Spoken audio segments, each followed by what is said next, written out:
آج 12 بجے میں کہیں گے خوش آمدید. اہم خبروں کے ساتھ میں ہوں سعدیہ سمسری اور میں ہوں علی عابد. بلیٹن کے آغاز میں سب سے پہلے آپ کو دیں گے اہم خبر. افغانستان کا وزیر اعظم عمران خان کے بیان کا خیر مقدم. افغانستان کے نائب وزیر اطلاعات ذبیح اللہ مجاہد کہتے ہیں افغانستان میں قیام امن کے لیے وزیر اعظم پاکستان کی کوششیں قابل ستائش ہیں. انہوں نے دنیا پر یہ واضح بھی کر دیا ہے کہ پاکستان افغانستان کے اندرونی معاملات میں مداخلت نہیں کر رہا. افغانستان میں کسی کی مداخلت نہیں چاہتے لیکن تعاون کا خیر مقدم کرتے ہیں. ذبیح اللہ مجاہد نے کہا کہ افغانستان میں دہشت گردی پر جلد قابو پا لیں گے.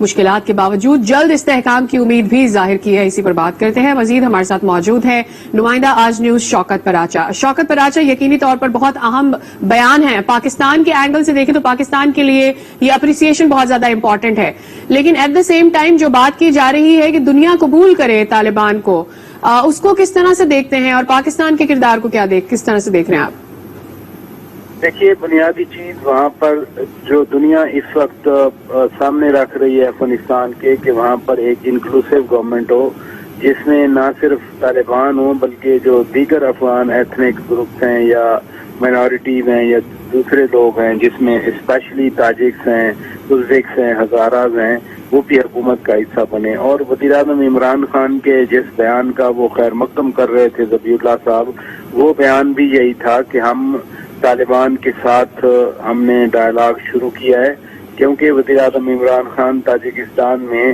تاجک پریزیڈنٹ امام علی رحمان کے ساتھ ملے تھے تو وہاں پر یہ معاملات آئے تھے اور اس میں اتفاق ہوا تھا کہ طالبان کے ساتھ ڈائلاگ کیا جائے اور جس میں ان تمام دوسرے گروپس کو بھی حکومت میں شامل کیا جائے. اب اگر کوئی دوسرے ملک کا ایک سربراہ یا کسی ملکوں کے سربراہ کسی اور ملک کے بارے میں کہیں کہ فلاں بھی اس میں شامل ہو، حکومت میں فلاں بھی شامل ہو، تو یقیناً وہ ایسے لگتا ہے جیسے ان کے سیاسی معاملات میں مداخلت ہو رہی ہو. لیکن یہاں پر ابھی ذبیح اللہ صاحب نے وزیر اعظم کے اس بیان کا خیر مقدم کیا ہے کہ افغانستان کے ساتھ جو تعاون کریں گے ہم ان کو سراہتے ہیں. اور وزیر اعظم پاکستان کی اسپیشلی جو اس بارے میں ریکنسیلیشن کے بارے کوششیں ہیں وہ قابل ستائش ہیں. تو کانٹیکس یہی ہے کہ اگر تو کوئی مداخلت کرے گا تو ہم وہ مداخلت برداشت نہیں کریں گے، لیکن وہاں پر امن کے لیے ایک حکومتی سیٹ اپ کے لیے اگر کوئی تعاون کرنا چاہتا ہے، وہ ایک ملک ہو یا بہت سارے ممالک ہوں، تو اس کو طالبان کی طرف سے باقاعدہ ویلکم کیا گیا ہے.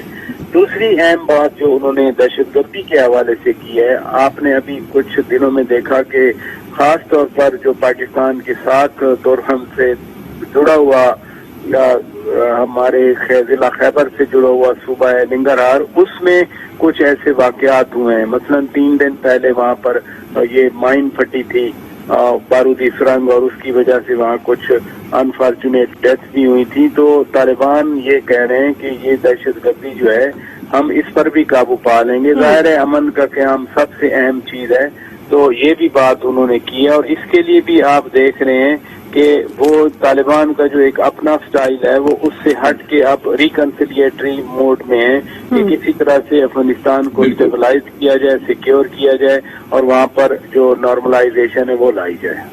ٹھیک، بہت شکریہ Shaukat Paracha. Senior writer person for Aaj news ہمارے ساتھ موجود تھے، اپنا تجزیہ پیش کر رہے تھے ذبیح اللہ مجاہد کے بیان. اور انگلینڈ کا دورے سے انکار، پاکستان قانونی کارروائی کے لیے تیار. وفاقی وزیر اطلاعات فواد چودھری کہتے ہیں کہ نیوزی لینڈ اور انگلینڈ کے دوروں کی منسوخی سے سرکاری ٹی وی کو کروڑوں کا نقصان ہوا.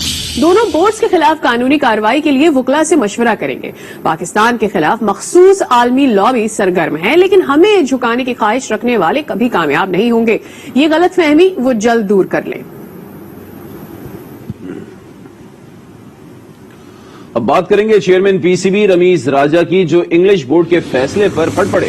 کہتے ہیں انگلش ٹیم کے دورے کی منسوخی سے مایوسی ہوئی، لیکن یہ متوقع تھا کیونکہ یہ سارا بلاک بدقسمتی سے اکٹھا ہو جاتا ہے. اب آسٹریلیا بھی پر تول رہا ہے اور نہ آنے کے بہانے ڈھونڈ رہا ہے.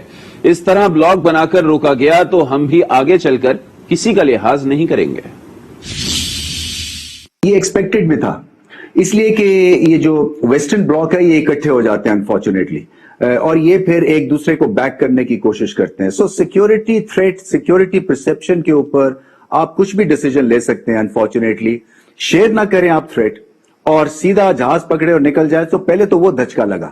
یہ دھچکا جو ہے یہ ایکسپیکٹڈ تھا، اس لیے کہ یہ جو اس طرح کا عمل ہے یہ